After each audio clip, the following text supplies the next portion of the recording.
Čau, draugi! Nu ko, es esmu atgriezies. Gandrīz mēnesi nav bijuši nekādu video.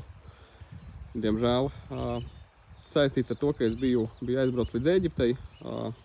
Gribēju pamakšķerēt tur, bet nesanāca, jo izrādās, ka tur ir copa aizliegta. Tad biju nopircis licenci uz sestdienu uz Gauju, bet saistībā ar veselības problēmām netika arī līdz Gaujai. Attiecīgi licenci vienkārši aizgāja pa tukšo. Bet šodien es esmu pie vienas ļoti foršas upes. Es esmu pie Salacas, bet man rokās nav makšķeres, man līdzi nav mānekļu. Šodien ir darba diena. Es vienkārši esmu atbraucis apsīties uz upi un apskatīties, kur es būšu šo sestdienu Salacas lašu karalis sacensības.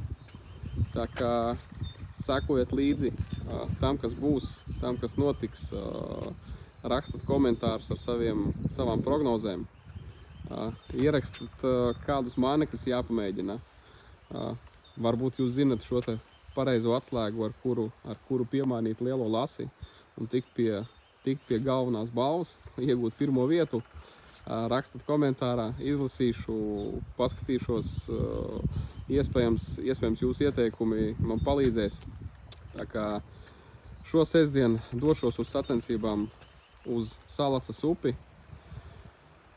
Sagatavošos kā vien var, paņemšu līdzi visu nepieciešamo un viennozīmīgi ierakstīšu video par to, kā noteikt sacensības.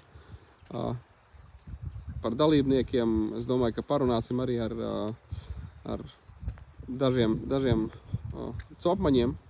Gan jau, kad VV Crafts, mānekļu džeks, kas izgatavo foršus mānekļus, pārmīsim pāris vārdus. Es domāju, ka ar Armandu arī papļāpāsim, ar kuru pagājušajās sacensībās arī piedalījāmies šajās sacensībās un arī pēc sačiem palikām nedaudz pacopēt. Tā kā šo sestdienu Salacas lašu karalis spiežam laikus, parakstamies un ceram, ka būs labs materiāls un būs kādas arī smukas zivis, ko jums parādīt. Tā kā Salaca, es te vēl atgriezīšos.